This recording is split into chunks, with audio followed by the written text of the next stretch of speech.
Good evening, ladies and gentlemen. Welcome back to ORL Online Racing League with me, George Morgan, and I'm pleased to welcome back, all the way from Hamburg, Jack Canan. Jack, how are you? Hey George, welcome. Yeah, great to be back. I was busy last week, let's just say. I'm in a new country, bit lost, bit different, but delighted to finally be back on ORL for the greatest, arguably, race of the whole year. It's Monaco. Yeah, very excited for this one, folks. It's going to be a classic, the Monaco Grand Prix here at the circuit of Monte-Carlo. It's going to be absolutely phenomenal. This circuit, founded in 1929, proven to be a historical league that we have, well, a historical race for any league. Certainly donned here at ORL. We've seen it on Formula 1 TV on frequent occasions, the likes of Lewis Hamilton tackling this circuit, Michael Schumacher, everyone you can name, Ayrton Senna. Who could forget that incredible lap where you see him roughing it out at the circuits of Monte Carlo in a car which obviously still had the gear shift system on the cars as well with the stick. Naturally, lots of top drivers have donned this circuit. Very few have managed to finish in first place. But here again, we're going to crown yet another miraculous champion. And what a season it has been as well, Jack. We've had phenomenal drivers across this circuit, but Jarno Watmir certainly has been leading the fray. Yeah, we were chatting just quickly before the stream. Obviously, Jarno is one of the most dominant driver of the whole season. Of course, Josh Idawu, P2 in the standings, but Josh Idawu, unfortunately, not here with us today, which is a little bit unfortunate. But the next closest driver to him in the standings is, of course, Danny Moreno, down in P12. And the gap, brace yourselves for this one, Jarno is 141 points ahead in the driver's standing, which is nearly 7 rounds total. He can just ignore the next half of the season and still be leading the title race, which is just mental stuff. But let's see how he gets on, because as far as we're aware, he's doing a little last to first challenge here today, which I think is what we'd love to see.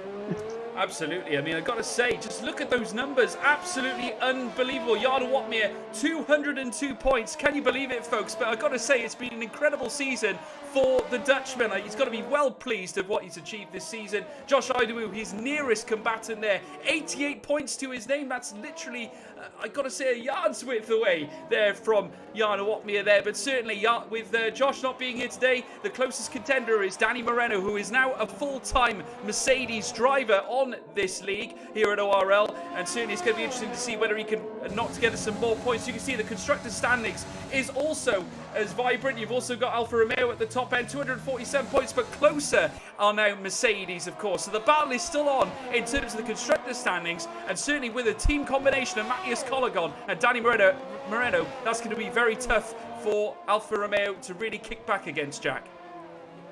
Yeah, so it is really a massive battle in there. So just watching Jarno Watmir actually flinging it through the swimming pool section. I think these cars are absolutely phenomenal around this Monaco circuit. The way these drivers are throwing it through that last sector is phenomenal. Jarno Watmir across the line for faster than a 107.8. We're already in the 1:07s, which is exactly where the pole lap is supposed to be. So right out of the bag, Jarno Watmir putting in a really good benchmark time there. Yes, and Zone's also coming into party as well. A 108.074 for the Racing Point puts him at the top end alongside Jarno Watmir. Incidentally, of course, we've got a name change at the top there. Obviously, Veloce_Jarno Watmir. That's his other account name on Steam. So obviously that's going to be the one he's going to be using here today. But we all know who he is. Casper Janssen on a welcome return here with a 108.484 in P5. Sorry, Ben Szabo netting that P4 spot with a 108.435. Tomek Peradzik back again for McLaren as well. He's up there with a 108.260. But I've got a feeling we've already seen the 107s now at this early stage. These times are only going to get quicker, Jack. Yeah, exactly. Also, nice to see Nicolas Longue back out on track again. Of course, the winner in Vietnam, essentially one of the only few drivers to have beaten Jarno Watmir on pace this year with a phenomenal drive in Vietnam on his debut drive. But he's back again in the Renault and teammate Casper Janssen in P5. But interesting to see what Nicolas Longue does here in that Renault, because he's shown that he's very, very good on street circuits in Vietnam, and this is the pinnacle of street circuits. Riding on board here, just take a moment now to watch this as he comes through the swimming pool section. Look at the speed they carry over the barriers. Jarno Watmir on his previous lap was almost touching the outside barrier and in through the last couple of corners into Anthony Nogues, and he heads straight into the pit lane. Tricky pit entry as well. You've got to really throw it to the right-hand side and make sure you get in there as well. But yeah, good to see Nicholas Longway back out as well. And I don't think we're going to see too many different alternating strategies with people starting on different compounds of tyre. Looking like everybody's going on the soft compound tyre because tyre wear is very, very low around here. It is. Now let's just see Danny Moreno making his way down the stretch towards well, certainly Sander Vott as he makes his way up the hill now, up the Beau Rivage. Now we're going to stay on board with Danny Moreno for his hot lap as he makes his way around Massenet into very shortly the Casino corner, which will lead you down the Casino stretch and down to the bottom at Mirabeau. And as soon as you handle this right hand, you've got to try and stick to the apex as best you can on the outset, down towards the Grand Hotel. You can see there on the right hand side. There's a crane there as well, just in front of it, just around the Portier bends now. And as soon as you make your way through this one, you've then got the tunnel. As soon as you head through tunnel now, you have then got an instant chicane. Now this one you've got to be very careful of. This is the Nouvelle chicane, just braking after the 100. You can see there Danny Moreno trying to really grip onto that car. And as you can see, making his way down the stretch. Very soon, he'll be tackling that Tabach corner as well. That had an amendment in recent years, round Virage Louis Chiron. And now round this next couple of squeaky bends as well, just making his way around the final few corners at Rascasse and the Anthony Noakes bend, but into the pit lane. And Jack, we got some drama.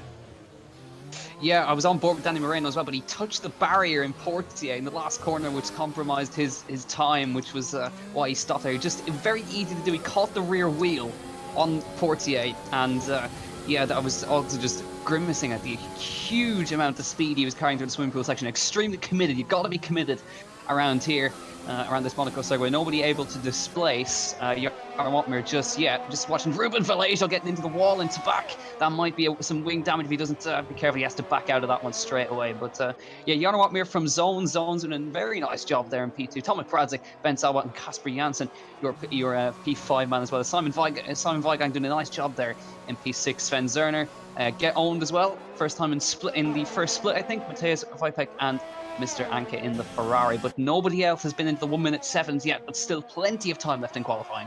Certainly is. Tomek Pradzik also making his way down the Casino stretch now, down towards Mirabeau here again as he makes his way down towards the Grand Hotel, the orange McLaren. McLaren enjoying a recent surgence of pace in recent weeks. Certainly, I've got to say though, today wasn't very good at Russia. They certainly seemed to plant themselves into obscurity after that little issue with Sainz that, well, when he met the barrier there. A bit of a confusing element to that race, that's for sure, as we now witness Tomek Pradzik making his way round the swimming pool chicanes now, making his way out of that, heading down the stretch. And very soon he'll be tackling Tabach into what will be the Virage Louis Chiron. And as he does so, looking really potent here as the orange McLaren just brushes the wall there slightly as he goes around Rascasse, heading down towards what will be the Anthony Noakes final couple of bends here. The instant almost semi-chicane out on the stretch now. What's Tomek Pradzik in the McLaren going to do this time? P1 with a 107.757, just over a tenth of a second. Grand improvement by Tomek Pradzik. Awesome job from the young Polish driver. Jarno Watmer just coming across the line now. Does he improve? Oh, 1 minute 7.666. Is that a sign for things to come? It's a curse for some.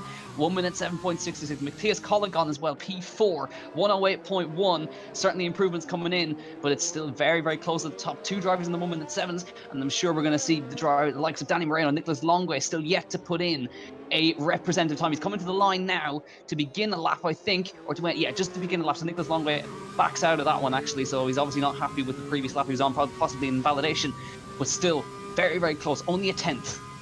Yes, very minimal indeed. A lot to be done, of course. Jarno Watmer now back on top spot, as you quite rightly say, Jack, at 107.666. Call the devil, because there's a fast lap time there on the board, as we now see Tomek Pradzik making his way round the latter stages, staying out, no doubt, on his cool-down lap, I'd imagine, as he makes his way around the final couple of bends. As you can now see Ben Szabo coming through the tunnel as well, obviously looking for a little bit of a perk up in his spirits, of course, obviously a former champion, and don't write this man off in the AlphaTauri. But I've got to say, looks like he's on a slow lap as well, so we'll come back to him, I'm sure, later on. But this man, don't forget this man. We've got Nicholas Matteo out on a lap as well. Looks like he's on a slow lap. Plenty of drivers out on slow laps here, not willing to post us a fast lap time, as we now see Nicholas Longay. Now, this is a man who's out, I believe, on a quick lap as he rounds his way around through to what will be the certainly the final few bends here at Rascasse. Anthony Noakes dead ahead. No, he's coming into the pit lane too. No one wants to give us a fast lap here, Jack. No, it looks like everybody's going around harvesting energy. I can't see anybody that's on a big push here. Danny Moreno, it looks like he's certainly on a in-lap as well. Ruben Vallejo looks like he's pushing on in the Williams down P16. So we'll see what he's able to do. Throws into that chicane. Yeah, he's definitely pushing. So we'll see what he's able to do here. Down towards Tabak. Gonna throw it into the left-hand side. Careful not to touch the wall on the outside. Then in through the swimming pool section. The speed is unbelievable through there from Ruben Vallejo. And then into Raskas. Second to last corner towards Anthony Noakes. Then Ruben Vallejo, no representative time on the board. Get through Anthony Noakes. Careful not to touch the wall on the outside. DRS all the way to the line. Ruben Vallejo, what can he do on this board? Goes to P6, 108.16. Very, very close between 4th, 5th and 6th there, but he manages to get himself in comfortably inside the top 10. Good job from Ruben.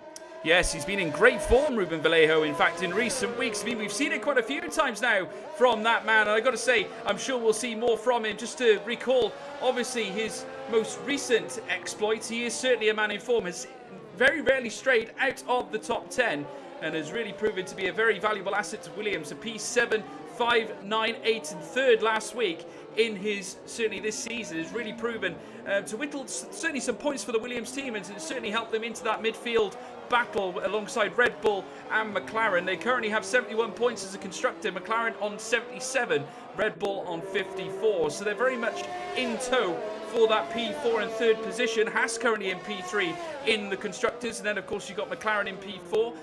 But I got to say, don't count out Williams. They've got a great team here behind them, and certainly I'm sure Ruben Vallejo being the one man certainly looking to score the points for them here today. But don't count him out. He's a quick driver, so fully expect him to be really challenging for those points here today.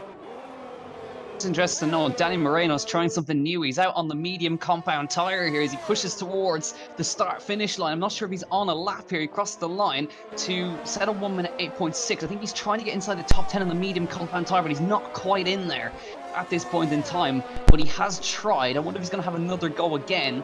But if that doesn't work, he's going to have to switch back onto the soft tyre to make sure he gets inside that top 10, because, as we all know, it's almost impossible to overtake. Your track position is king. It certainly is. We've got to say, qualifying is definitely more important as Matthias Kologon goes into P2 there with a 107.737, just pipping Tomek Paratic for that P2 spot. Still, Jarno Watmir leads the fray at 107.666, as we saw before. Zones, though, in P4 for Racing Point still hasn't been battened down just yet. As the Racing Point, the Pink Panther now making his way round on his next lap, certainly looking to post a fast time here as he comes up towards the line. What is the Pink Panther going to post here as he comes up to it at 108.050, maintains that P4 position. But looking further up, obviously, he's still got a big, strong task ahead of him here, as Jarno Watmir and Matthias Kologon still lead the fray, and Tomek is still in front of him as well. Ruben Vallejo back in the pit lane. Nicholas Mateo, I think, has spun at the swimming pool. Not quite sure what happened there. Maybe had a little bit of a brushing with the sausage curb or something there, Jack? Yeah, possibly. Down at the Nouvelle Chicane, I think that was Simon Weigang into P4. Good job for him. Look how close it was in 2nd, 3rd and 4th.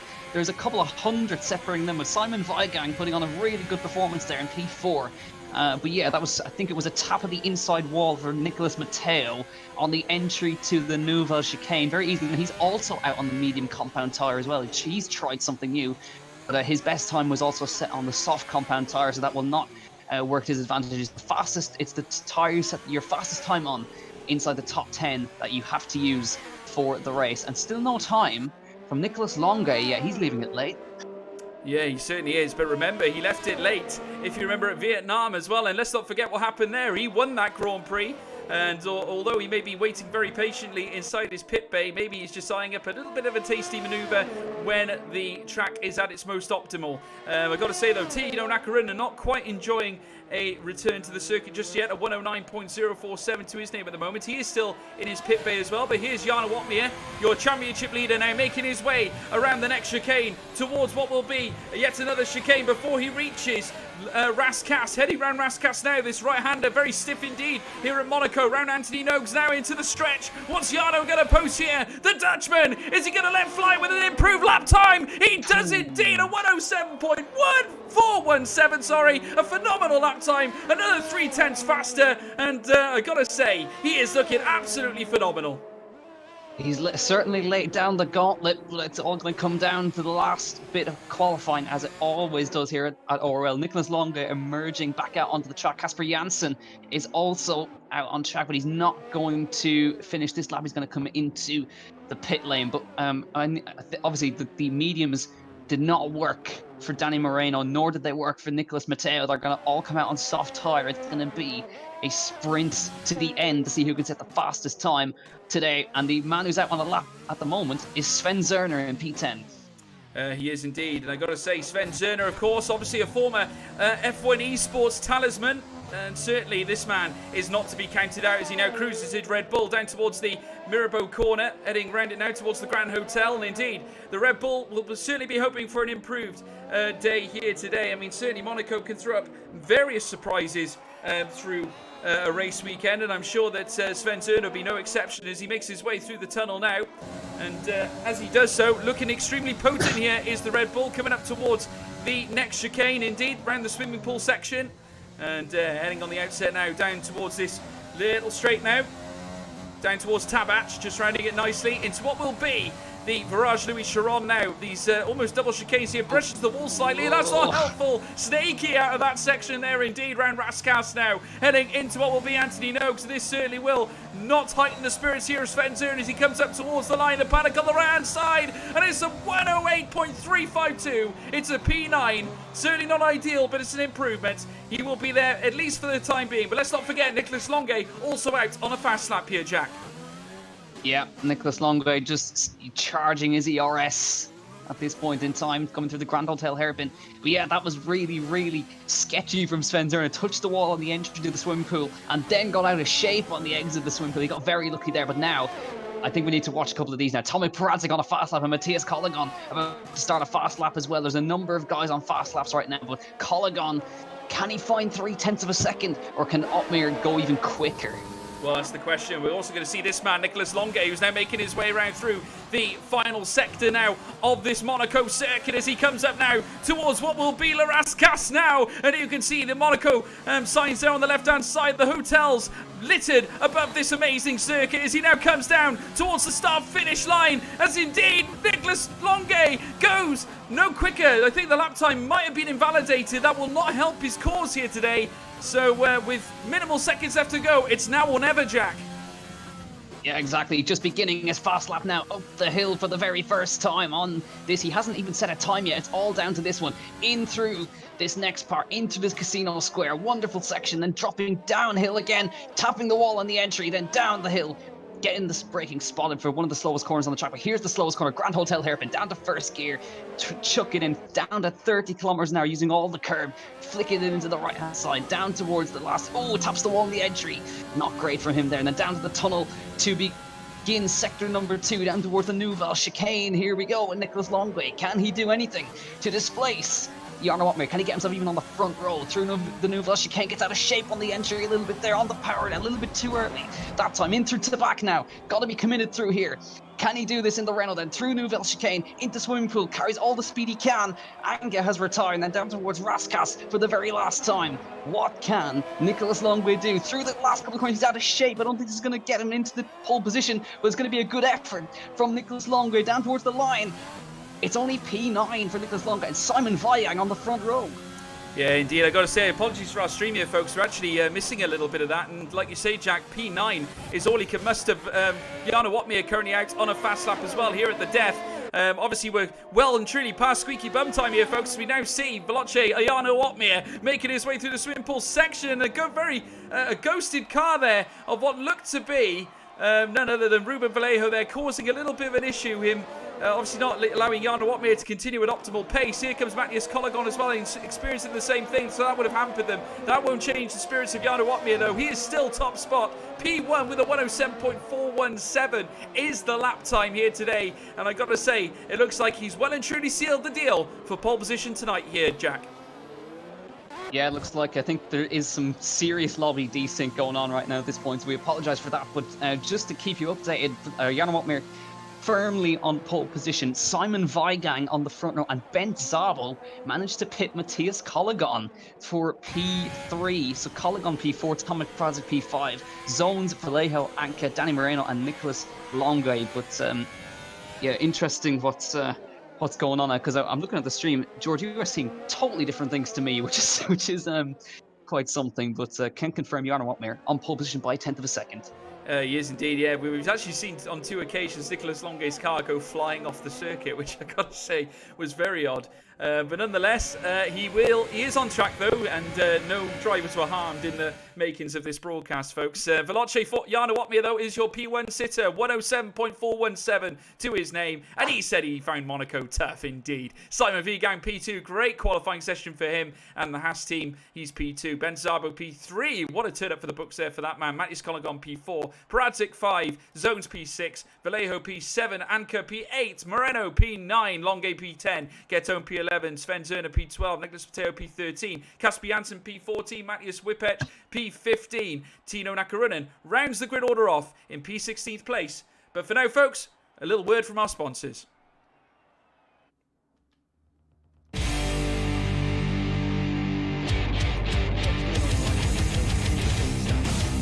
Yeah, there is that coming through, mate, yeah. It's not the worst in the world, but it is quite annoying for viewers.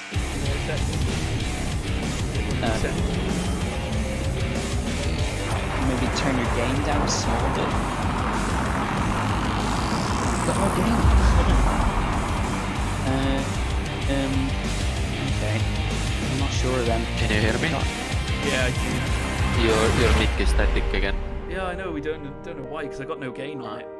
It's really strange. Is the phone close on something? No, it's totally off.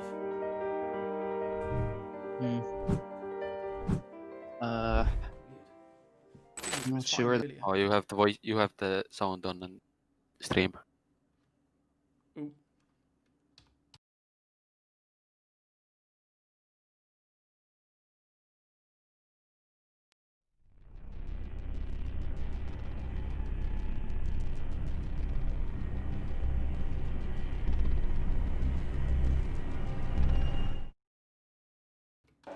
Welcome back, folks. Apologies about that. We're trying to find the source of the issue around the microphone at this moment in time, but never mind. To apologise for the static. Obviously, it seemed to be fine yesterday or on Thursday when I was doing touring car, but obviously it doesn't seem to want to play ball with me here tonight. But nonetheless, we are here on the formation lap.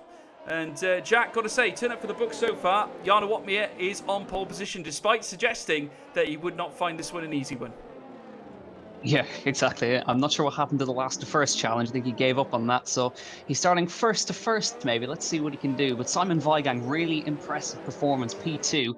And just a quick note, Danny Moreno, I said mediums didn't work for him. They have. He's inside the top 10 on the alternate strategy, which may work for him. Tino Nakarunen is going to go very long into this race. He's starting on the hard compound tyre at the very back of the field. But I'm really interested to see what Simon Vigang can do, because if Jarno doesn't get the start, he's going to pounce. And if you lose the start here, it is a very crucial moment in this race. But watch out for Ben Szabo, really impressive performance on row 2, and Collegon right behind as well. This is going to be a really tasty one.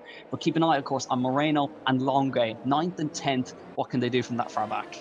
Absolutely. It's going to be interesting to see what these guys can do. And naturally, with the fact that Jarno's on P1, that gives him an instant advantage going in to the start of this race. Naturally not known for overtaking here at Monaco, but certainly, nonetheless, I'm sure we'll see some drama. Obviously tipped to be a track full of safety cars, certainly, given the fact that the walls are so close here to the actual circuit. In fact, being right on the circuit, in fact. So it's going to really provide a true test. Tino Nakarunen, the only driver out on hard tyres.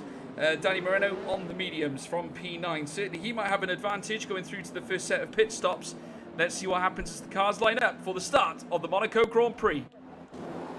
First light, second light, third light, fourth light, the fifth light!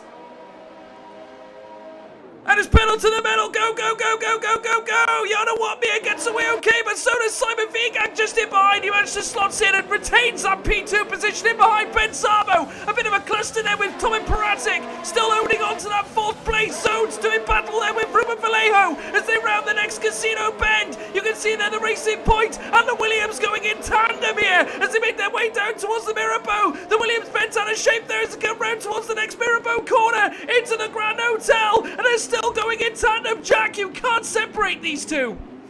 Fantastic. They're still neck and neck down the hill, but Lejo up the inside. He eventually gets it done. Does he on the racing point? No, they're still side by side. A whole lap side by side here at Monaco. This is unbelievable.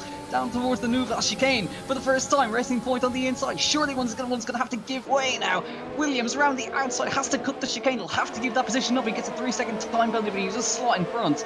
That was incredible stuff from these guys. Mateo's out already, but Jarno Opmeer absolutely nailed his start and he's clear. Yes, Jarno Opmeer is still leading the way, but obviously Ruben Vallejo, after that incredible battle there with zones, gets himself a 3-second time penalty. He dives into the pit lane. Obviously some damage maybe sustained there for the Williams, but looking further up, of course, Matthias Collegon under pressure here from Ben Szabo, who has unfortunately had to let a position go. We've got a little bit of a HUD mix-up here. Nicholas Longate apparently in the lead of the race. That's not the case here, folks. Jarno Opmeer is in front by a considerable margin as he makes his way down the casino stretch. In behind him, Simon Vigang, who is still holding on to P2 despite dropping back already 1.3 seconds. Matthias Collegon only half a second behind him. Ben Szabo 6 to 7 tenths in behind him. Tommy Perantic for half a second behind him with a gap of 2 seconds to Danny Moreno. It certainly has been the story here. Jarno Opmeer nearly 1.5 seconds clear. DRS already broken, Jack. Yeah, and DRS is not really effective around here, so he's going to be very happy with that. But how about Danny Moreno, up to 6th already on the medium tyres? Do not count him out. He's going to be on a good charge into this race. But now, you've got Collegon chasing Vigang, Ben Szabo latched on, Tommy Perantic latching on there as well. This is going to be really interesting. But now, this is going to be the story of the race. Who can be brave on the brakes? Because DRS is basically useless around here. Well, it is, because naturally it's not an overtaking circuit, which is obviously not, obviously in some ways it can be a bit under dramatic for spectators, but certainly here in Monaco, naturally various different things can happen as we're now riding on board here with Matthias Collegon round in the next left-hander, certainly making his way around the next right, obviously that being none other than the casino stretch into Mirabeau now. You can see the Grand Hotel there will be showing in the distance. Still Simon Vigang leading ahead this contingent of the Mercedes and Ben Szabo's AlphaTauri car as they make their way around the next right-hander now, heading round towards what will be the tunnel as they round Portier. And you can see there Simon Vigang in the distance looking ahead. You can see Simon Vigang there as well as Jarno Opmeer, who is now leading the way now by considerable margin. He's nearly raised the time up to 1.5 seconds. This man is an absolute beast. Gotta say, the Dutchman once again flying here at Monaco. The Monte-Carlo crowds there watching in disbelief as the Alfa Romeo has already cruised up to a 1.6 second lead. Jack, this is unreal. Yeah, great stuff. And an awesome move there by Sven Zerner into the Nouvelle chicane up the inside of Mr. Anke. He's also on the alternate strategy on the medium compound tyre. I was just keeping an eye on the Renaults. Nicholas Longway's been in to switch onto the medium tyres. Obviously, he's had an accident somewhere further down, or broke his wing or something, because he's come in very, very early. Ruben Vallejo and Casper Janssen switched to the hard compound tyre, so they're going to go long into this race. Tino Nakarinen is now 3 laps into his stint. He'll be going very long into this race as well. But Danny Moreno's been putting in the laps and he's flying up to the back of Tommy Perantic. He is. He's literally just over a second, 1.1 to be exact, just in behind that of the McLaren, certainly the Black Arrow, the Mercedes, looking to try and do some damage here. Naturally, though, Tommy Perantic on the back end at the moment of Ben Szabo, the former ORL champion of 2 seasons ago, certainly looking to once again get his way back up into the top step. He had a very impressive qualifying session indeed, that of the AlphaTauri. Has dropped down a couple of places though, which won't help him indeed, but as he makes his way down towards the swimming pool section, indeed, I've got to say in behind him, Tommy Perantic still pushing him like a man possessed right now. You can see that McLaren, the orange McLaren, making its way around Tabach now into what will be the next series of chicanes. Obviously that is called the Virage de Louis Chiron, heading down towards Rascasse now, and you can see the string of cars leading their way around this fantastic street circuit at Monaco. Glitz and glamour is what this place is all about, not to mention the racing cars. Yeah, exactly. Danny Moreno now within DRS range of Tommy Perantic, but that's not going to do a hell of a lot because the rest of the cars all have DRS as well as he taps the wall on the exit. But now Vigang 2 seconds adrift of Jarno Opmeer because Jarno's just got clear track in front to do his own race at this point in time.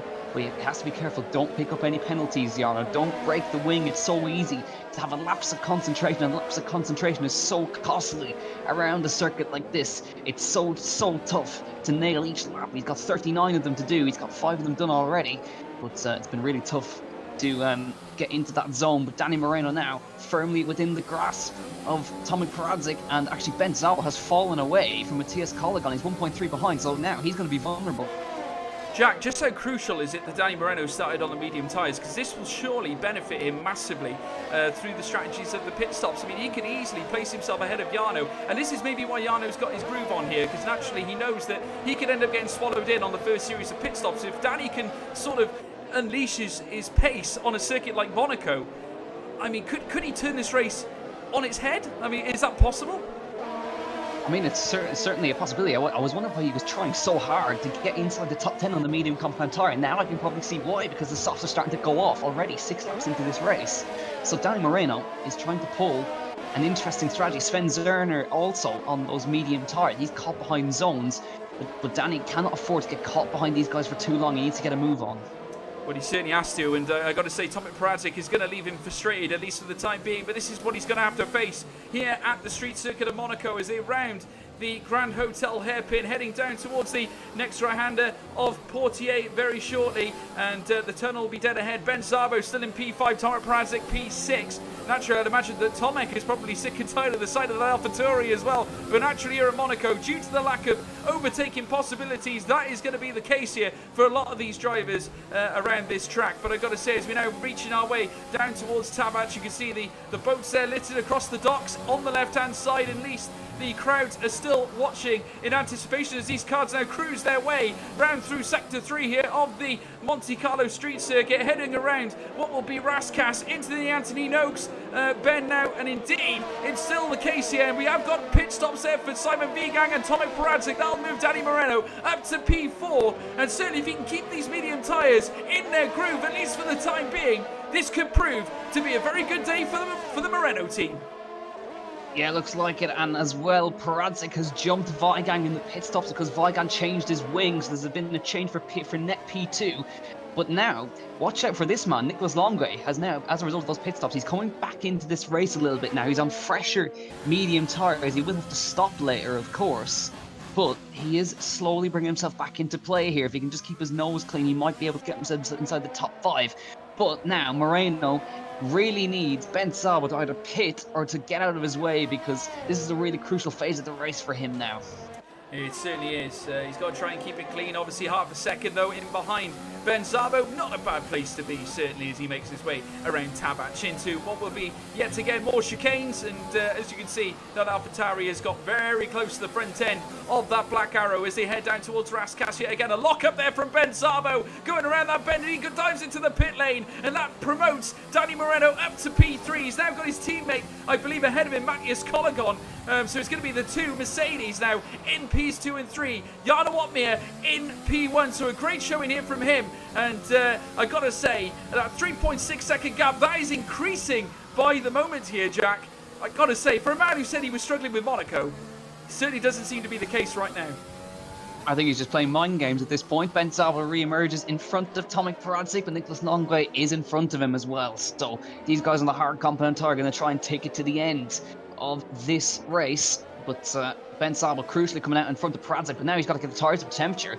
And Peradzik now is starting to hound him a little bit here as they come down the hill for the 8th time of asking, but has to sit behind for now. So I would wager we're going to see either Colligan or Otmir into the pit lane on this lap. Colligan as well has a penalty as well. He picked one up on the corner cut as well, so he's got a 3-second penalty. So Moreno's into P2 net as well, and a certain Sven Zerner in play as well. Yes, he's up to P5, at least on my screens at this moment in time. I get a feeling that's probably P4.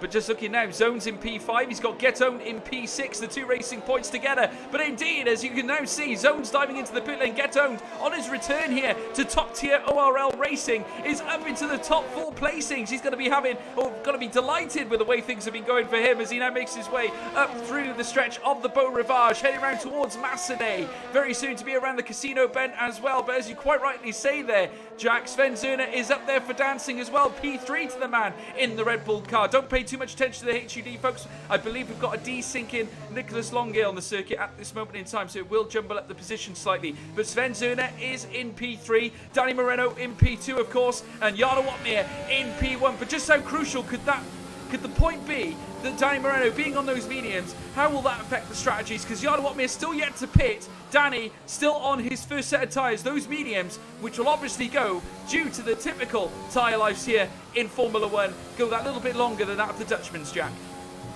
Yeah, and the thing is, Otmar may get caught in traffic when he pits, so he needs really to have some clear track in front of him as he comes into the pit lane on this lap. Colligan was in on the previous lap to change on the hard compound tyre, but this will put Danny Moreno into the lead of this race. Sven Zerner will go to P2, but where is Jarno Watmir going to come out? This is very crucial. Going on to the medium compound tyres for Jarno Watmir. Interesting strategy call there. Yes, well, can he, I mean, obviously, is he going to take those to the end? I'd imagine he certainly would, and I got to say, it's a very bold manoeuvre, very bold strategy.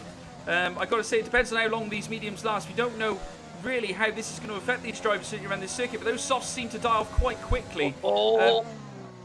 Nick, side by side with Longueuil up the hill between Otmir and Longueuil.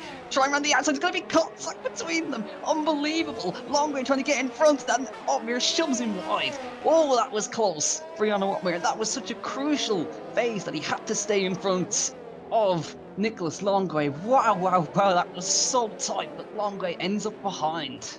Yeah, well, I got to say, just looking at that, folks, to apologise. Obviously, we've got desynced, like I said before, Nicholas Longueuil, so Jarno Watmir was fighting a ghost on our screens there, as you can now see Jarno making his way through the tunnel. Currently, according to our books, in P7 on our HUD, but he's actually in P6 in real life, chasing down Tino Nakarunen, who's currently 9/10 of a second, or just over 8/10 of a second in front of him now. That Red Bull is going to be under convincing pressure, because obviously, Jarno Watmir now on fast, fresh, medium tyres. Now, coming up towards what will be Raskas, and already jacked in right behind that Aston Martin Red Bull racing car as he now round through the final corner of Antinogues into the stretch now, heading down towards what will be Sainte Devote. And certainly, is Jarno going to have a little look here? No, not just yet. He's going to be patient, heading up towards Beau Rivage. Are we going to see a manoeuvre here on Tino? Tino trying to defend very prominently here, and indeed he does. The Dutchman is left once again to stew in P7. As you can now see, Tino now still holding him off as they come down the casino stretch. Tino defending for all he's worth as they head round towards the Mirabeau. Oh my word, a crunching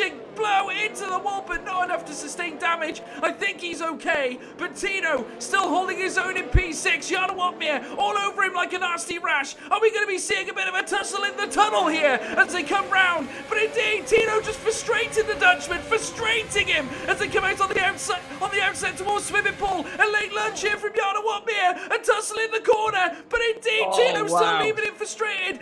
Controversy here in lap 11. How is that going to be looked upon now? I gotta say, Jack, drama here in lap 12. And I think Jarno broke his wing as well on the left-hand side. No, it was Tino Nakarinen's wing that he's broken. And just, I know you can't see it, but Longueuil's got past them as a result of that. And Colligan's in behind them too. Unbelievable scenes here. I mean, obviously we couldn't see that, but as we now see Jarno Watmir trying to get the straight line speed in order to tackle Tino Nakarunen. These two will be going at each other like a pair of wild dogs as they now head up towards the Beau Rivage once again. Remember, this was exactly what it was like in the last lap, heading around what will be that left-handed swinging bend into the casino right-hander. And I gotta say, these two will be giving us a real show here, coming down to what will be the Mirabeau. A diving lunge from Jarno, cannot get it done, and in behind Matthias Colligan and Ben Sabo. These three, and not to mention the McLaren there, Tommy Paratek. We got a bit of a pile-up here going around the Grand Hotel. Hairpin drama as Simon Vingang snatches P10 off Ben Sabo amidst the chaos. Absolute scenes here in lap 12, Jack. Oh my lord, Tino Nakarunen is still defending from Jarno Watmir, and he has to sit behind the fin. Is making that Red Bull so wide, and Jarno can do absolutely nothing about it. And this is just helping Danny Moreno and Sven Zerner make the gap out front, but there's just nothing that Jarno can do. This is how tricky it is to overtake here, and it's a robust defense from Tino Nakarunen. Yeah, I mean, I got to say, there's only one explanation for this. I mean, whether Tino is just trying to help his teammate Sven Zerner, of course, is in P2. Remember, Sven's still yet to pit. He's on 12-lap all medium tyres as Jarno Watmir goes for that illustrious manoeuvre down the outside. I got to say, Tino leaving him frustrated yet again. Can you believe the fury? Oh, my word. Seeds here. Lap 13 this time. These two giving each other hell for leather here at this this straight of Monaco, heading around the next right-hander through Casino, down through the Casino stretch. Tino now trying to keep this Dutchman off. I gotta say, this is a very, very, very interesting moment here in the race here at ORL. I cannot believe what I'm seeing. Tino doing all he can to keep the Dutchman behind him here, but I gotta say, is all of it legal? I think the stewards are going to be taking a look at some of this footage as they come through the tunnel section now, and Jarno is all over the back end of that Red Bull. Tino in serious jeopardy here once again as they come down towards the chicane, and this time, never in doubt, Jarno Watmere gets a 3-second time penalty for cutting the chicane. I gotta say, a blessing in disguise nonetheless. He's managed to dispatch the Red Bull, but he must be venting fury in that Alpha car, Jack. Oh, I was very interested to see he moved aside immediately for Colligan and for Peradzik. He was trying to hold up Jarno Watmere as much as possible, and now Jarno's got a penalty, but so did Danny Moreno on that previous lap as well, knocking in straight into the pit lane and immediately retires. Oh, this is controversial, and I like a bit of controversy, George. Well, I got to say, you've seen it in real life, F1 folks. Welcome to F1 Esports. This is exactly what it's like here in the world of sim racing. But Jarno now going hell for leather around this left-hander through the Casino bend now down the stretch. And certainly, he must be absolutely furious with what's just happened there. Certainly, the battle between him and Tino has cost him a considerable amount of time. And that's allowed the likes of Danny Moreno and Sven Zerner to kick on. And indeed, Tino's teammate Sven Zerner will have an advantage now, surely above the Dutchman, given the fact that he's still yet to pit. He's on those 13-lap-old medium tyres, and surely this is the situation totally opposite of where Jarno wanted to be. And I got to say, raises a few questions that I'm sure everyone will be attempting to answer at the end of this race, Jack. Was absolutely phenomenal, but what made that for me was Nakarin. As soon as he was passed by Jarno, he moved immediately over to the left-hand side and just allowed the Mercedes of Colligan, Peradzik and Weigang straight through, no worries at all. He was helping his teammate there, blocking Jarno Watmere as much as he possibly could. Moreno's got a penalty, remember, 3-second time penalty, but Jarno has as well, as does Colligan. So this could get interesting, but also there's Nicholas Longway. Keeping up there, Nicholas Longway, he's still P5. I know you can't see that, but he is P5 on screen at this point. We're halfway through this race, and I think we're now going to see the pit window open for Moreno and for Sven Zerner. Sven Zerner could be on for second. Well, I think we're pleased to note, actually, this is actually a first, I've got to say, in this game. Nicholas Longay is now back into P6 after a great move by Jarno Watmere to overtake him there. Though I've got to say, Nicholas Longay's tyres are now up to 12 laps on that compound. Jarno Watmere up into P5, though, nonetheless, now chasing Matthias Whippetch. This man is on a mission, and certainly Jarno, if he wants to try and tickle the top end once again, you can just see him seething through this circuit of Monaco. You just know that he's a man on a mission, heading down towards Tabach. Looking further up, of course, let's not forget, gets owned up in P3, but Sven Zerner, after his teammate Tino virtually aiding him here, whether it's actually wittingly helping him or not totally understanding that it may actually help him throughout this race. It's certainly going to be of interest to see where Sven finishes at the end of this Grand Prix, because naturally, if things go the way they're going, and with the fact that Jarno Watmere is still considerably behind the German, it could actually aid Sven Zerner into getting a very, very good podium position, which I've got to say is his best result in a long, long time, Jack. Yeah, exactly, but this has really helped the top four in this race. Longway is on 13-lap-old medium, so he's almost on the same strategy, but Jarno Watmere, on my screen anyway, is still behind Longway. So we'll have to wait and see how it figures out at the end of the race, but I'm sure Jarno is absolutely seething under that helmet with the battle he had to have with Tino Nakarinen, which really cost him. Now, he has built the gap over Matthias Colligan back up to 3.4 seconds, and he's doing an excellent job. Danny Moreno opening the gap out front to 6.3 seconds. He's got a massive lead now, and I think what he's trying to do is just make sure that he's got a decent gap to come into the pit lane and come out, hopefully, just behind Jarno on a fresher set of soft compound tyres. Yes, absolutely. We'll have to see now what happens towards the end of this race. Obviously, still a lot of questions need to be answered. We're not even at the halfway stage yet, folks, and the drama has been absolutely unbelievable. We're just sat here now watching zones there in the P10 car, the Racing Point, making its way down the stretch now. In front of him is Simon Vigang, who had a very, very good qualifying session. Obviously, a little bit of difficulty through the start of the race, but nonetheless, he is up there and still fighting amongst this grid order. As we can now see, we've got Simon Vigang, Zones and Mr. Anker all in tandem here, heading round towards what will be the Casino corner after Massenet, heading down the stretch now to what will be the the Mirabeau right-hander just before the Grand Hotel hairpin. Once again, these three are going to be meeting in the tunnel after Portier, and you could see there Simon Vigan just trickling his house around the Grand Hotel hairpin there, and you can see in hot pursuit is Zones as well. Obviously, Zones are very ORL stalwart, should we say. Last season he was very prominent, actually driving for the Haas team on one occasion, and this time donning the colours of pink for the Racing Point team as he makes his way round the next chicane. And indeed, still holding his own in behind is Mr. Anker in P10.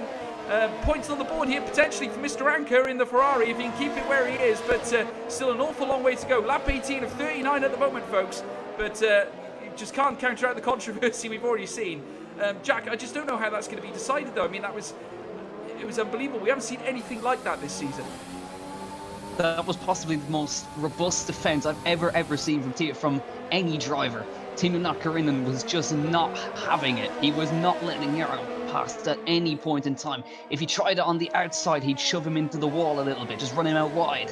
And it was really smart driving from Nicolas Longuet. I know the stream didn't pick it up, but when those guys battled, Longuet managed to just drive past the both of them as the boat went wide. And Longuet now sits P5, but Jarno has also just caught him as well, and they've caught Matthias Weipek as well. So Longuet is just 0.7 of a second behind Matthias Weipek, and Jarno Opmeer just on the back of Longuet as well.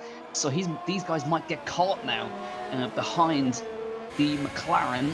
So Danny Moreno is still opening the gap after 7.3 seconds in the lead at this point. I think it is all falling, all Danny Moreno, but still anything could happen. We saw what happened between Nakarinen and Jarno Opmeer, and we really don't know how this race is going to end. Yeah, well, we saw the drama unfolding earlier on, folks. Jarno Opmeer, I know you guys can't see it. He is in fact chasing Nicolas Longuet. Obviously, we have got a desync in this lobby. Zones has retired as well. We lost Zones. Looks to be like a yellow flag in Sector 3. Drama on circuit. And hopefully that won't cause a safety car going through this race. But as things stand at this moment in time, Jarno Opmeer is still in P6. Ahead of him is actually Nicolas Longuet here, folks. Just ahead of him as well is Matthias Weipek, who is now making his way around the next right-hander. And indeed, these three are very close together. If we see Jarno straight from his racing line, then we'll know exactly what's going on as they now make their way through the tunnel. And according to our screens, Jarno should be very close indeed. Whether he's going to be able to make a move at this point, I'm not sure. I'm wondering whether Jarno's just seeing Matthias Weipek in front of him. Could that be the case there, Jack? Is it just you seeing Nicolas Longuet in front of you? I think so, but Longuet is definitely in front right there. He's definitely in the gap between those two cars. And we'll see how he's able to get past here. He's not been able to make a move down the straight. As he comes in through Anthony Nogues for the 20th time, DRS Open. Longuet stuck behind Weipek, and Jarno also stuck behind Nicolas Longuet, of all people. Now, these guys both have penalties as well, so this is both for track position, but he's not going to be able to do anything as they run up the hill here.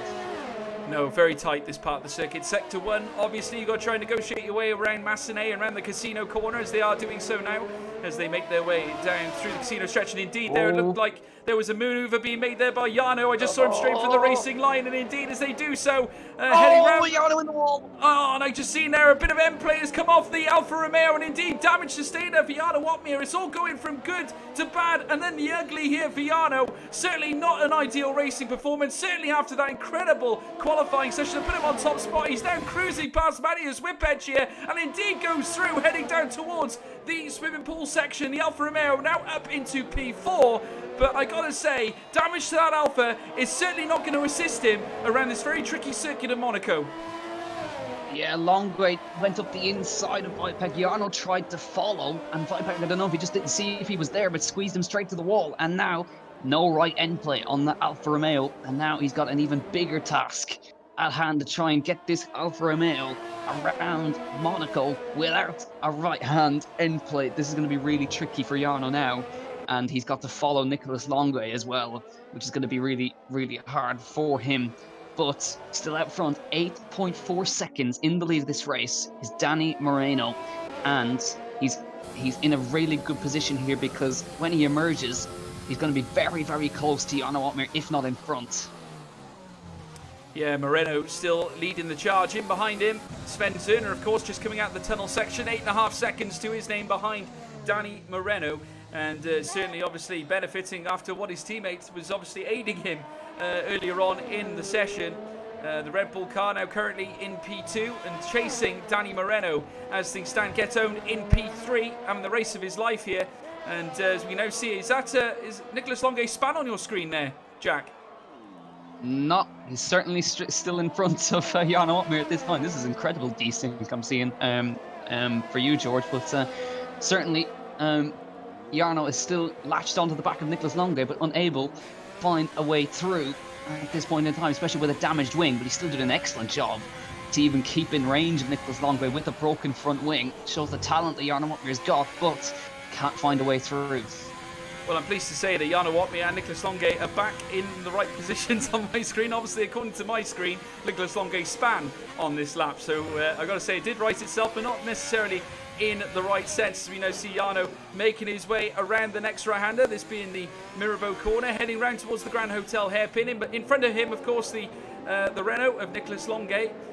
So let's see how these guys get on as they now make their way around Portier into what will be the tunnel section here at Monaco. And as we can now see, Jarno Opmeer is still cruising around this circuit without that end plate after that little collision there with Matthias Whippech, sent him into that wall there, heading down towards the Grand Hotel hairpin, which certainly wouldn't have helped him there as they now make their way around the latter stages of this sector. Now you can see there, Jarno Opmeer now trying to cruise his way through, and as you can see there, actually bished his way past Nicholas Longuet on our screens. Now we know that's not true, in a sense, as to what the racing's actually suggesting. So please don't pay any attention to that, folks. Can we get an update on Nicholas Longuet from yourself, Jack? Still firmly in front at this point in time, going towards turn 1. Jarno really getting on his chuff, though, coming through Sandoval for the 23rd time, up the hill for the 23rd time again, in towards Casino Square.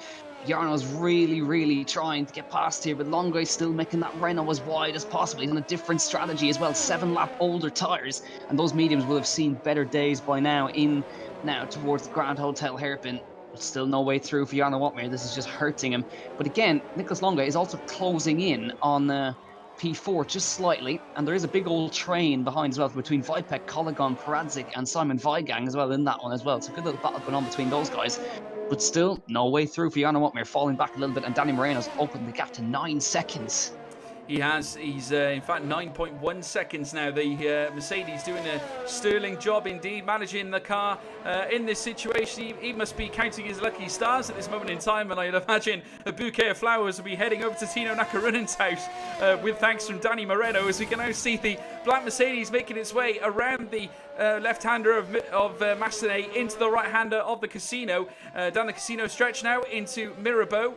And very shortly the Grand Hotel hairpin. But the Black Arrow, the Mercedes, certainly relishing yet another great prospect of a win here around Monaco. I mean, obviously we all saw Valtteri Bottas pick up P1 at Russia earlier on today. Lewis Hamilton, of course, picking up P3. And Max Verstappen picking up P2. It's been a good day for Mercedes so far. Let's see if they can go yet again to the top step this time with Danny Moreno, who could potentially here notch together another P1 victory. He's already had one this season. He had a victory at the Netherlands, which was, of course, Jarno's home country. Drama at all there, Jack? Oh, dear. Matthias Kologon tried to launch a dive bomb up the inside of Matthias Vipek and managed to get stuck on the hairpin. And he's managed to get going again. Left-hand rear wheel, grabbed the wall, couldn't move, but he's got back going again, but he'll be ruining that mistake there. Pity that he didn't catch that on stream, because that Kologon, that was a little bit embarrassing. Yeah, I can imagine. Not ideal. I mean, obviously, we speak about these corners here at Monaco, and they can be very close. But at the same time, obviously, never a pleasant situation when you get your tyres caught in a wall, says Carlos Sainz from earlier on today, who unfortunately made contact with one at Russia. Very unfortunate indeed. Go back and see the replay if you haven't done so already, as we now see Matthias Kologon coming across the line here. Obviously, this will be his lap 25. Ahead of him, Mr. Anker and Simon Weigang, who have been testing it out for a good while now. As well as Tomek Paradzik, who's just behind Matthias Whippech's teammate, who goes wide. And Matthias Whippech very nearly losing it there, brushes the curb. Here comes Tomek down the inside. A little bit untidy there from Matthias as they come round Mirabeau. Simon Weigang trying to follow in hot pursuit. A tussle there round the Grand Central Hotel hairpin. And indeed, oh my word! A crunching maneuver there. Matthias Whippetch into the wall there of the hairpin bend. Allows Matthias Cologon through. Carnage there. And Matthias there was the serious loser there on that occasion. Dropping down 3 places, Jack. Very unfortunate. Well, I said a lap earlier that Cologon got stuck on the hairpin. That's exactly what Vipek just did. That's exactly what happened to Cologon. But Weigang makes his way through. Update on Longway and Jarno Wotmer. Jarno is still stuck behind Longway. He cannot find a way through. And Danny Moreno is just opening the gap out slowly now. He's almost got a pit stop over these guys. He'll be wanting to make sure that he gets out in front of Longway and Otmir, because if he gets stuck there, it's impossible to overtake. Otmir has been stuck here for the best part of 7 laps behind Nicholas Longway and has been unable to make a way through. And down the hill they come now. Moves at the inside, but no way through for the Dutchman yet. And just touching Longway coming through there as they come to the Grand Hotel hairpin. He's got to be patient, but it's not going his way today. It's been almost a coordinated attack from Tina Nakarinen to keep him behind. But Danny Moreno, if he keeps it together, the race is all his.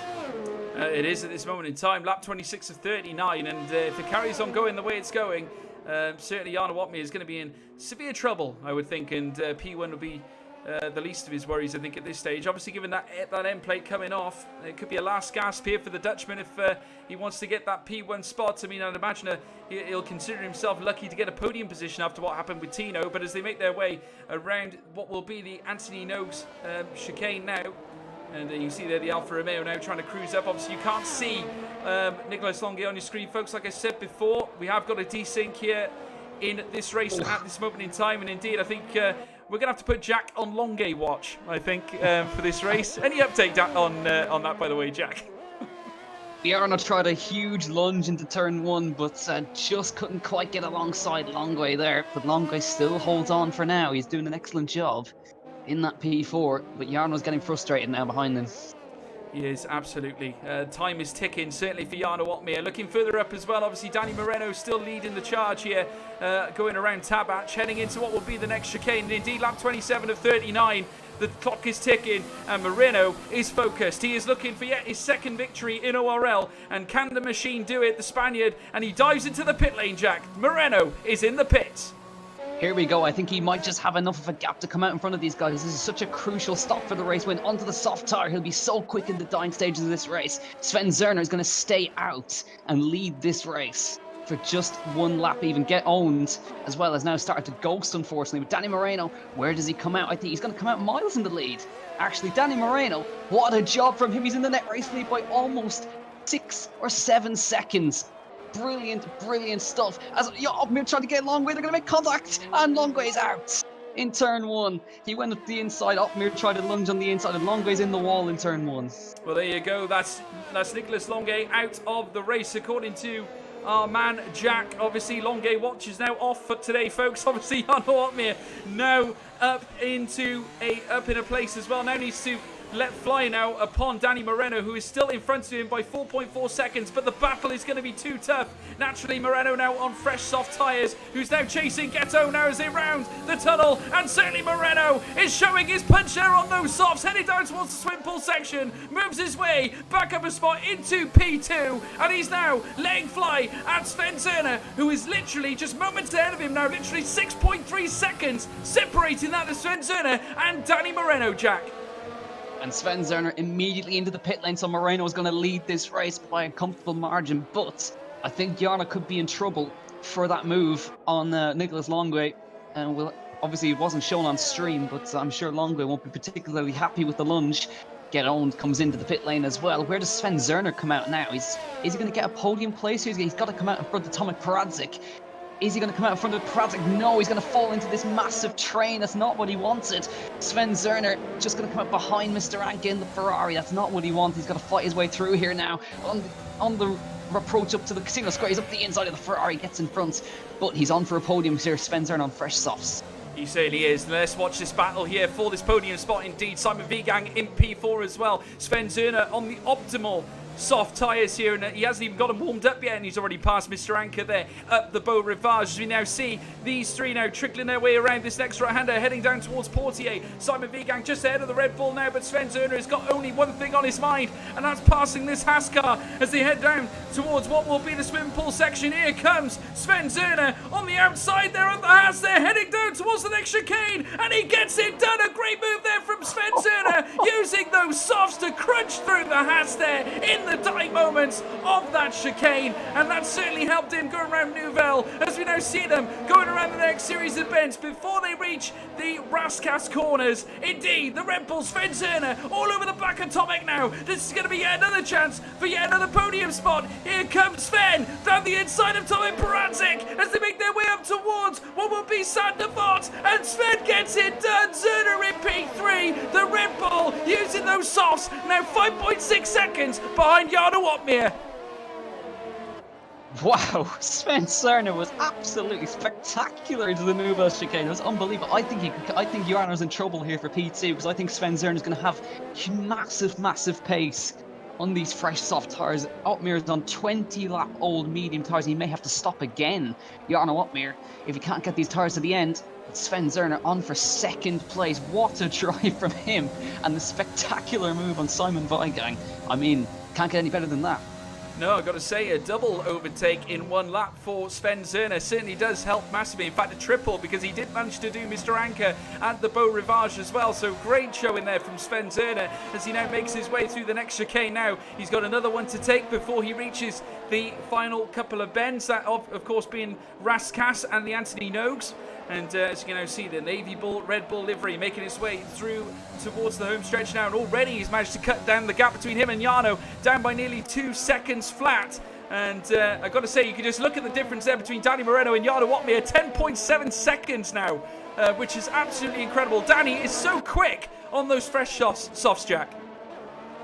Yeah, Sven Zerner is absolutely flying. As he said, he'd take 2 seconds out of him in one sector. You could catch him by the end of this lap, which is just phenomenal from Sven Zerner. Excellent strategy call to get him in there. Tomek Paradzik as well, P4 at the moment. And Simon Vigang doing really nicely there in P5 as Nicholas Longway, fastest lap of the race, 109.6 down in P11. He'll be absolutely fuming though, with the instant between himself and Jarno Opmeer, ending with him in the wall. And Sven Zerner now down to 2.1 seconds. Danny Moreno out again, opening out by 2 seconds. And this is just an excellent job, Danny Moreno. He's the one that's kept out of trouble all day. He has, and certainly a bone has been thrown to him once or twice during this race, and it just goes to show, if you're in P1, it keeps you out of the mischief, that's for sure. I mean, certainly Danny Moreno is going to count himself very, very lucky indeed with the fact that Jarno had come a cropper at the hands of Tino Nakarunen, and I don't think Jarno would have expected it, given the fact that obviously he pitted when he did. He was leading the Grand Prix from the start. He had every chance to obviously retain that P1 spot. He obviously came out and said that Monaco wasn't his strong suit, yet again came out and donned qualifying. As you can now see, he's right in front of Sven Zerner now, and Sven on those fresher softs is obviously going to be looking to take P2, and I'd imagine he has that exactly on his mind as they come up now towards the Grand Hotel hairpin. And the Flying Dutchman, Jarno Opmeer, certainly less than flying right now with that damaged front wing. Certainly Sven will have his chance as they come around Portier, and indeed here he comes now, the Red Bull out of Portier corner into the tunnel. Certainly he'll have his chance here on those fresher softs. Will he make a move here down towards the swim pool section? Very easy indeed. Jarno not putting up a fight. He knows when he's beat on this occasion. The Dutchman down to P3 there, Jack. Yeah. Jarno just opened the door for him there. He wasn't going to fight him at all. He knows that he's out of the fight for this one. And those mediums are getting pretty nasty. 22 laps on the mediums. He should be able to get to the end still. But he'll be frustrated with today, because look at the gap that Danny Moreno's got now. Nearly 15 seconds. I mean, it isn't the story. It doesn't tell the full story of the race. But I mean, even if he got the stuff handed to him today, that's a spectacular performance from Danny Moreno. Certainly is indeed, and you can't write off his great performance. At the end of the day, he played the strategy perfectly. I said at the start of the race, with Danny Moreno being in P9 and on reasonably fresh medium tyres as well. Obviously, he put a couple of laps in qualifying, but he came out on those mediums at the start of the race, worked the strategy perfectly, maintained the pace, kept himself out of trouble, and managed to keep his car on the front row. And certainly Sven Zerner has driven impeccably as well. Granted that his teammate Tino might have helped him a little bit, but obviously that's not Sven directly, so you've got to give Sven credit for doing what he's done, and certainly using the softs towards the end of this Grand Prix proved a stroke of genius. He has now managed to overtake Jarno and get into that P2 spot. Jarno Watmir now down to P3, and Tomek Peradzik is the next man behind him on those hard tyres, currently 5.9 seconds in behind that of Tomek as things stand. And I got to say, it'll be interesting to see how the penalties affect things, because remember, Jarno has got a 3-second time penalty, Jack. Yeah, indeed. So you can't afford to back off too much. Sven Zerner has not got any penalties as far as I can see. Danny Moreno also has a 3-second penalty. I just want to give a quick shout out to Ruben Valencia, who's done 32 laps on a set of hard tyres. He's gone straight to the end on them. Fair play to Ruben, who's fighting he's in the points paying position right now. He may get caught by Matthias Colligan, who's on fresh soft tyres, but gone a long way into this race, and impressive stuff to go that long on a set of hard tyres. Yeah, and Get Owned is also trying to do his best on the softs as well. 5-lap old softs, now chasing Mr. Anker for P7. And Get Owned, obviously, a welcome return to ORL. He's looking to bolster his championship hopes in terms of gaining points. As you can now see in front of him, Mr. Anker in P7 for Ferrari. Of course, Ferrari have their own difficulties. They've yet to score a point this season, but Mr. Anker on course to gain Ferrari's first points this year if he can keep this up. So phenomenal showing there from Mr. Anker. In behind him, Get Owned in P8. Looking to put a bit of a dagger through the heart of Mr. Anker if he can get up to that P7 spot, and indeed you'd expect him to do so on that soft compounded tyre as they come round that Tabach corner. Indeed, just pushes the wall, very sloppy there by Get Owned as they come round through the next chicanes. Up in the Virage, Louis Chiron heading down towards what will be Raskas very soon. Anthony Noakes, drama there at all. What's the latest, Jack?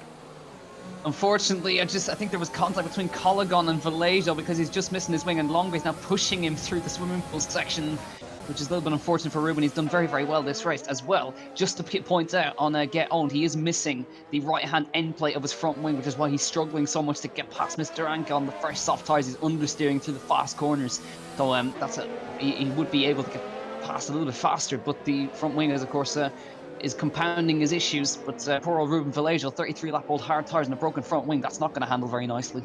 No, certainly very tough indeed, and I got to say, not ideal. I mean, imagine, of course, Get Owned has only got one thing on his mind, and obviously wanting to pass his Ferrari is one of them. And naturally, without a end plate on that wing, that's going to cause a few problems as they make their way down towards what will be the Nouvelle chicane. Indeed, the racing point jacked in behind Mr. Anker now in the Ferrari, the prancing horse, looking to score its first points this season. And indeed, Mr. Anker trying to do that indeed, coming round Tabach into what will be the next chicane. Another chicane dead ahead now. The prancing horse leading around the racing point, heading down towards Raskas now, and just before the Anthony Noakes bends indeed before the stretch. Can the racing point get a move down here on the Ferrari? As they do so, you can see that the board's on the right hand side from the paddock coming through, but he's going to be left frustrated here, the racing point, as they come up through Sandevot now, and Mr. Anker still holding on valiantly to that P7 or P6 position, should I say.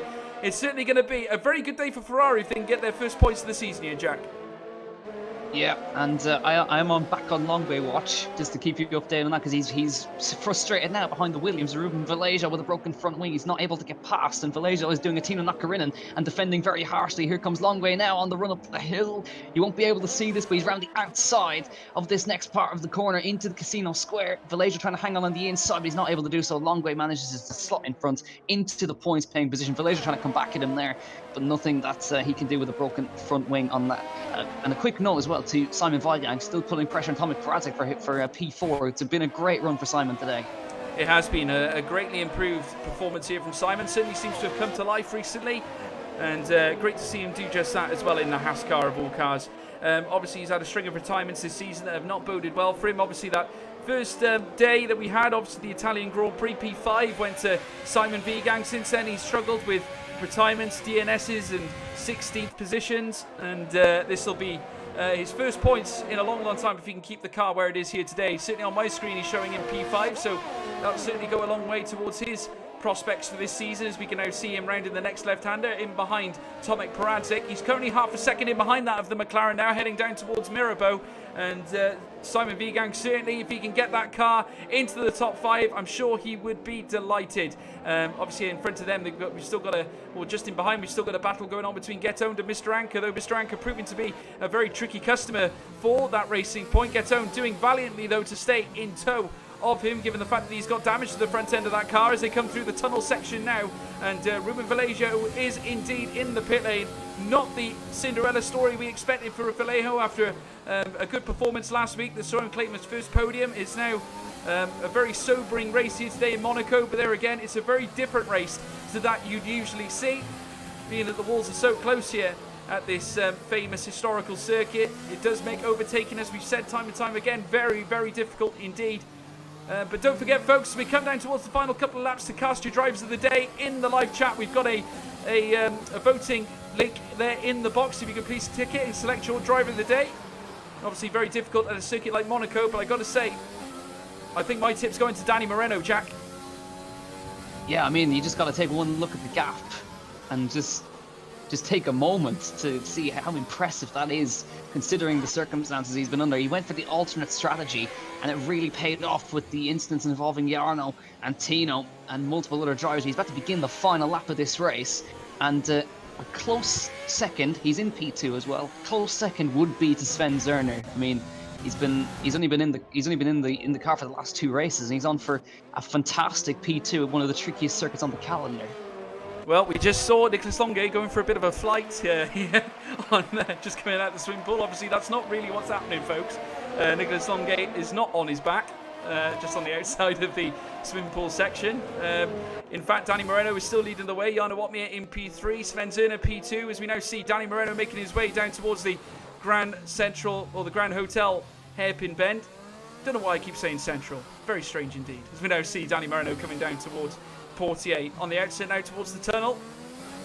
And got to say, the Mercedes once again looking to provide us with yet again more drama and yet more divine racing indeed. They have been absolutely brilliant. Danny Moreno can be really, really proud of what he's achieved today, given the fact he started on P9 on those medium tyres, went against everything that all the other drivers were doing further up the grid, and here he comes now, coming up towards Raskas, round that corner for the final time. Very shortly he'll come up through the Anthony Noakes bends for the final time. Danny Moreno, take a bow, my son. He has done it once again. P1 goes to Danny Moreno. A great result there for the machine here in a day of controversy here at the Monaco Grand Prix. It looked all set to be Jarno Watmir, who looked to take this race right from the start. But a spoke was put in the wheel, that was of the Dutchman, as we now see Sven Zerner coming up towards the line to claim his first podium of the season, and a proud day for Sven Zerner for the Red Bull team. P2 goes to that man, Jarno Watmir, in close pursuit. He managed to recover to get a podium spot. You've got to give him credit at the end of the day. P3 to Jarno Watmir. And Jack, what a phenomenal race that has been. Absolutely brilliant. Controversy, side-by-side racing at Monaco. I mean, you can't get any better than that. Fair play to Mr. Anke as well. P6 for the Ferrari. Brilliant, brilliant job from him. Get owned, Ben Salva. Matthias Colligan will get P9. And I know he's not visible, but points for Nicholas Longue. He will cross the line for 10th place in this race after contact between himself and Jarno Watmir ended up with him straight in the wall at Saint-Devote. But look at that after the penalties. Look at the gap that Danny Moreno had. 22 seconds here at Monaco. And Tomek Paradzik just managing to fend off Simon Vigang as well for P4. It's a good result for Tomek and a great result for Simon as well. But what a Monaco Grand Prix that was. Filled with everything that you could ask for in a Formula 1 race. Absolutely. Danny Moreno taking the plaudits here today. Driver of the day given to Sven Zerner, but I know who my driver of the day is. My driver of the day has got to be Danny Moreno after that sterling effort to get that car on a circuit like Monaco where overtaking is nigh on impossible, getting that Mercedes up to P1 after P9, and he'll happily take that first place trophy as he now celebrates that victory there alongside Sven Zerner and of course Jarno Watmir. A very I'd imagine, downhearted Jarno Watmere after that disappointment that saw him not claiming P1 after a pole position in qualifying. Danny Moreno has been confirmed your race winner. Only one penalty to his name as well. P1 to that man. Sven Zerner P2. Jarno Watmere P3. Tomek Paradzik P4. Simon Vigang P5. Mr. Anker P6. Getone P7, a great return for him today. Ben Zabo, former champ, P8. Matthias Colligon, P9. Nicholas Longue, quite rightly, P10. Matthias Whippech in P11. Casper Janssen, P12. Ruben Vallejo, of course, finished P13. Zones finished DNF. And, of course, Tino, after that controversy earlier on DNF. Nicholas Matteo, of course, the other Alfa Romeo, was our first DNF of the race as well. But a phenomenal race here, folks. It's been absolutely incredible. Jack, I don't know how we summarise a race like that. Certainly, we go from 1 week where we're impressed by the driving standards and certainly the battles that are occurring out on track. Certainly, Monaco, you come with a different feel. But today, it was more about the controversy of the race at the start. Yeah, exactly. And a quick shout out as well to Tomek and to Simon, who are the only drivers to not pick up any penalties throughout the whole race of that. That's impressive from those guys. So a nice job from those guys, 4th and 5th. But yeah, basically, I don't know where to begin with that race. It had everything. It had controversy. It had side-by-side action. It had crashes. It had so much to offer.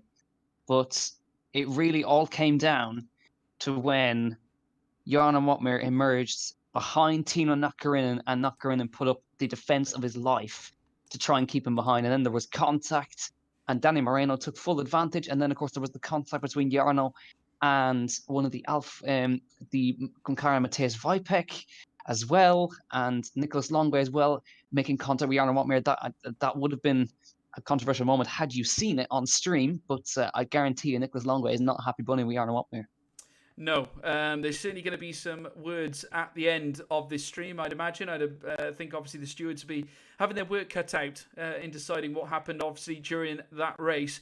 Obviously, we can only merely speculate, but given the fact that we saw the fact that Sven Zerner managed to claim his first podium in a long, long time, I'd imagine he's very happy with the results he displayed on the board. And certainly, credit to Danny Moreno, of course, who pretty much drove his own race. He didn't let himself become a factor in any drama that we saw throughout that Grand Prix. So you got to give credit to Danny Moreno for that. Great drive as well. But you've also got to give credit to Jarno Watmere, certainly for that recovery performance to try and keep his car on the track. Certainly it's not easy if you lose or get damage to your front wing, and certainly being left frustrated given the fact of the events that went on circuit. Of course, we as commentators, we try to stay impartial or try and sit on the fence, as we all know, but obviously I think people are going to come up with their own opinions based on what we saw on track there today. It certainly has caused quite the drama in the live chat. It certainly was interesting. We're hoping that we're going to get some interviews here very, very shortly.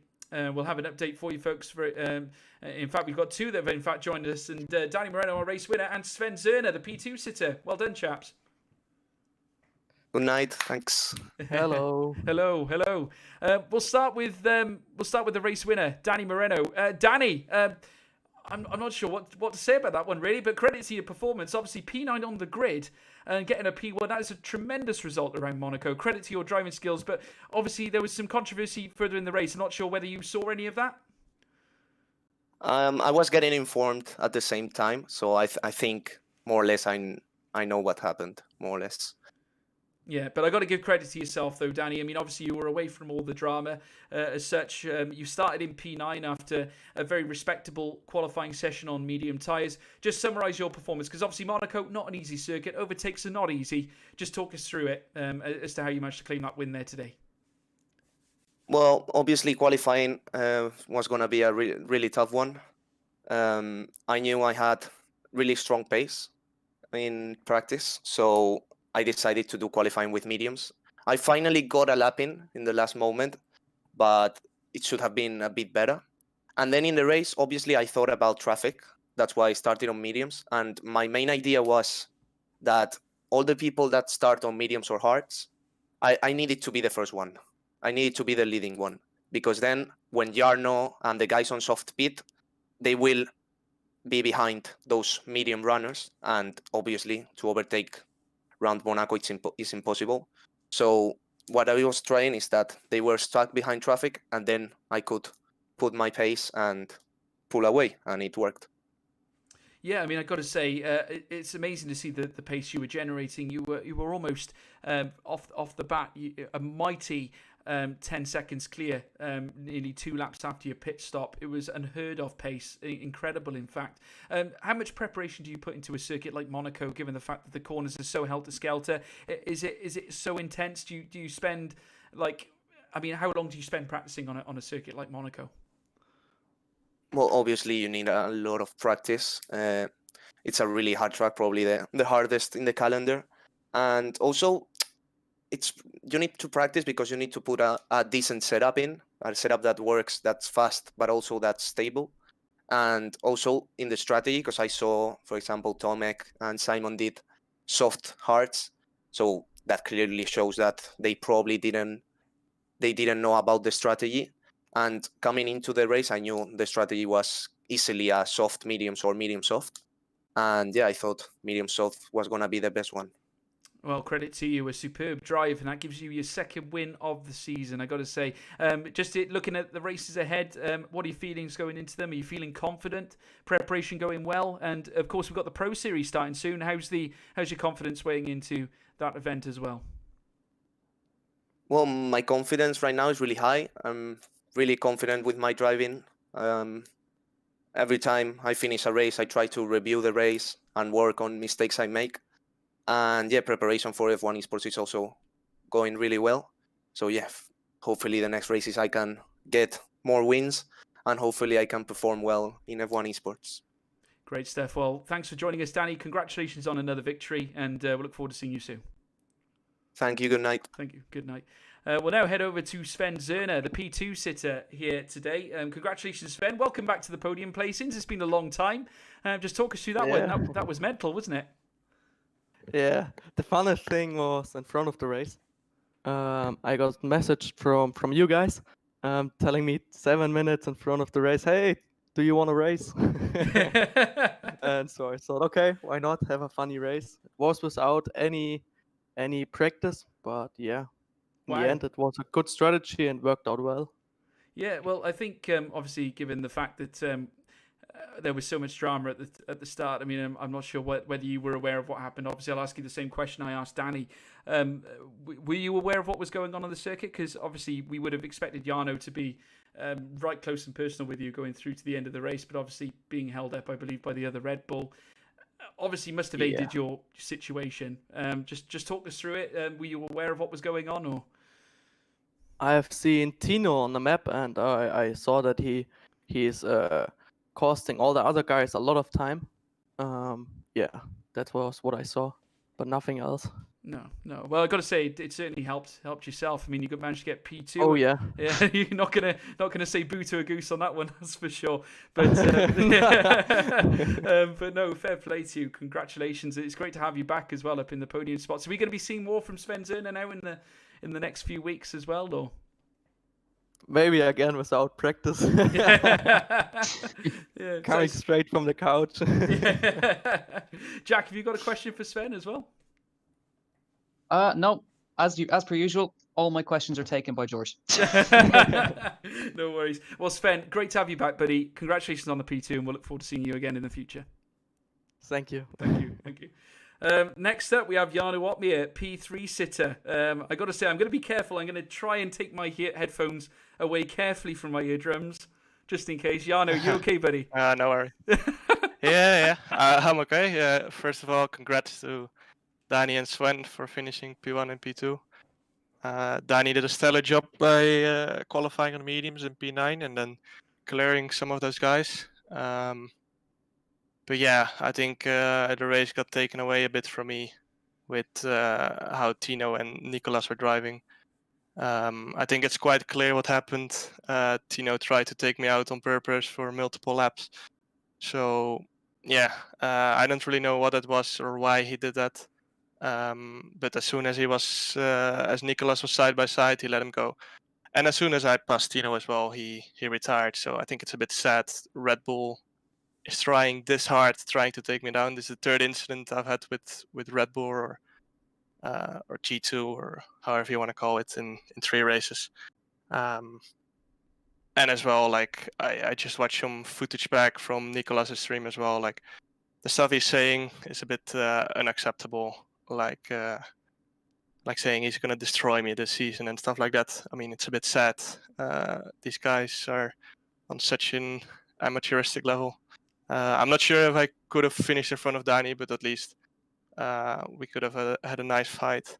But that got taken away, unfortunately.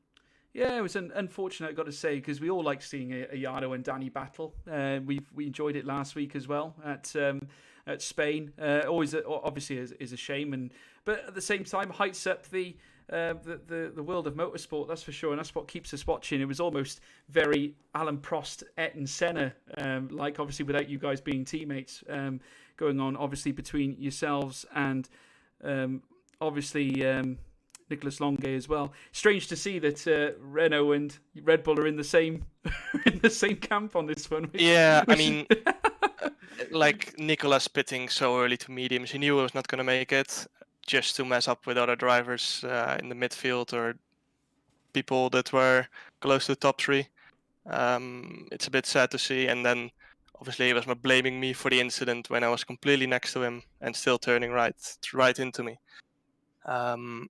So yeah, it's just a shame. I mean, I didn't practice much for this race, but still had really good pace. I had Dominic and Ethan helping me with setup, so I could focus more on F1 esports. So big thank you to them. Yeah, just a shame I couldn't win today. Danny did a stellar job, didn't make mistakes, and well, congrats to him, of course. Yeah, well, I got to say, fair play to you, Jarno, sticking it on P3 nonetheless. Certainly was an upward battle, given the struggle earlier on, but credit to you for doing what you've done, and wish you all the very best. Look forward to seeing you hopefully next week as well. Thank you. Thank you, Jarno. Thank you. Last but not least, Tomek Paradzik. Tomek, welcome to the circle here. It's great to have you on board with us. Obviously, a very frantic race, very different. You pretty much had a straight-up battle yourself in the middle of the park. Just talk us through it, because it was a very crazy race. Yeah, I usually wouldn't join an interview, but yeah, this race just needs one, to be honest, from me, because I witnessed it all. All the incidents were pretty much happening in front of me, and between the pit stop and lap 25, I've seen many things. Yeah. Not gonna lie, but yeah, this is one of those races where I'm really just minimizing damage, to be fair, because first of all, in qualifying, there was a lot of traffic on the last runs, which cost me a front row start, which was very unlucky because I was stuck with a 7.7, which for me wasn't a good lap. It was way off what I was doing in practice. Then tried an undercut. I didn't do much practice, but I tried the mediums. I wasn't very confident on them, so I went for the soft hard strat. Yeah, I tried an undercut. It didn't really work because everyone else went for the same strategy. And then on the hards, just getting past people, it was an absolute mess. And with no offense to you guys, I reckon that this is a little bit unacceptable for a league of this level. Like, I really expected more, especially when we're getting through the slower cars. It was just so messy. Like, I don't know. I just found it ridiculous. But yeah, I managed to dodge pretty much all the incidents. However, in one of them, with I think it was Matthias, Mateusz, we had a little contact, and that got me a bit of wing damage, which probably cost me the podium place to Jarno, because I could have definitely been within the 3 seconds. I only came 2 seconds close with throwing damage. So yeah, just pretty much damage limitation this race, but 12 points out of a race which I didn't practice for that much, and it was just, it could have been a lot worse, definitely. Yeah, I've got to say, fair play to you, Tomek. Staunch battle. I mean, obviously, me and Jack being the commentators, we were just trying to witness what was going on the track. I mean, for us as well, it certainly was a helter-skelter one, wasn't it, Jack? Certainly from where we were sat, trying to cover all the carnage that was going on. But fair play to you, Tomek. You were up there, and you certainly garnered the strength of that McLaren around that circuit. Not an easy time as well, given the fact that you had a staunch battle between 3 cars. Very, very tough. So I got to give credit to yourself as well. Just to say, in terms of preparation for the weeks to come, are you feeling confident as well? I'm going to ask you the same questions I asked Danny. Are you feeling confident in the weeks to come? Preparation going okay? Yeah, I mean, recently I've been having, I haven't been practicing as much as I used to. I'm trying to like regain a little bit of energy, a little bit of motivation. But yeah, definitely seeing good results come with little practice, definitely give me motivation to practice more and try to convert those P4s, P5s, which I'm getting comfortably, into more podiums, because I'm definitely hungry for those. And my plan is to have a race win by the end of the season. It is pretty optimistic, but I reckon with more preparation in, more practice, more dedicated in practice, I reckon I can achieve that goal. So yeah, definitely a motivation boost, seeing good results come without much practice, and hopefully I can show myself in my best form for the weeks to come. Well, we certainly won't write you off, Tomek. You certainly are a fast driver, and you've once again claimed vital points for McLaren. So congratulations on another good day. Well done. Thank you very much. Well done. Well, Jack, yet again, our mouths are wide open after drama here at Monaco. Got to say, unheard of. Wasn't expecting any of it, to be quite honest. But nonetheless, we got it. Yeah, exactly. What I particularly liked was everyone spoke their mind. It was there's no holding back what they think. Jarno was pretty clear about what he thought that Tina Nakarin and Nico were doing. But yeah, it's always nice to have a bit of controversy, you know.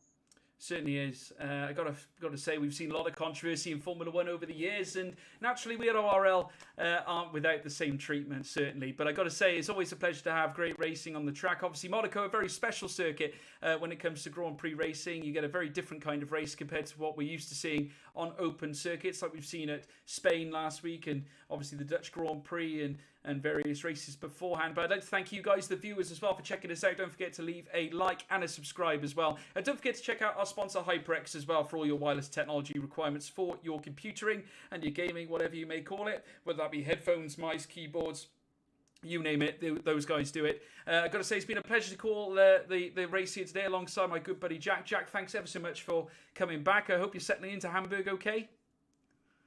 Yeah, all going well so far. It's actually weird speaking English again. I'll tell you that.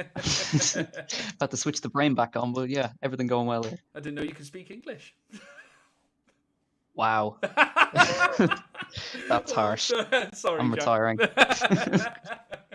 No, I'm joking. No, thank you for coming back as well, Jack. Don't forget as well to check me and Jack out on Twitter as well. You can see our tags there. That's CRGGO and Jack C Coms as well. Don't forget to check us out. Give us a little tweet as well as tweeting team_ORL. But like I said, folks, leave a like and a subscribe and catch us next week for yet more action here at ORL. Take care, guys. Goodbye.